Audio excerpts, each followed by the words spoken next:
se inauguró esta calle, entonces nosotros ya nos sentimos contentos, alegres, todos los vecinos, porque antes nuestra calle estaba lleno de lodo, hoyo. Pues nosotros nos juntamos aquí, no es un cocode que hizo esto, todos nosotros vecinos, nosotros nos reunimos y compramos nuestro adoquín.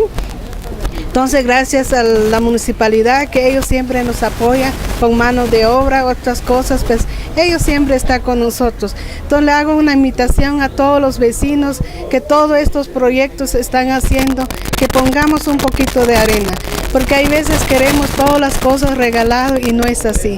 Todos los vecinos hay que colaborar para que sus calles de ellos que quede bien, así como hicimos aquí, pues todos los vecinos colaboramos, pues ojalá que otros vecinos, ojalá que ellos que siguen esto con este proyecto. Que quería comentar a los vecinos que mantengamos limpio, para que alguien viene, un visitante, pues nuestras calles están limpias y los tragantes, que no tiremos basura, tratemos juntar a la basura y es un orden para que se mantenga limpio. La verdad que nos sentimos muy agradecidos, primero con Dios por la finalización de este proyecto de adoquinamiento de la 19 calle Colonia San Francisco.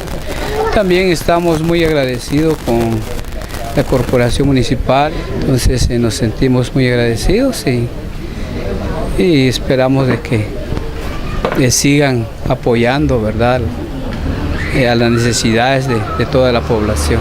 Si vemos ahora, pues la diferencia de una calle adoquinada con una calle de terracería, pues es bastante. Y nos sentimos alegres, ¿verdad?, ya que el ingreso a esta calle era muy difícil, ¿verdad?, en tiempos de invierno.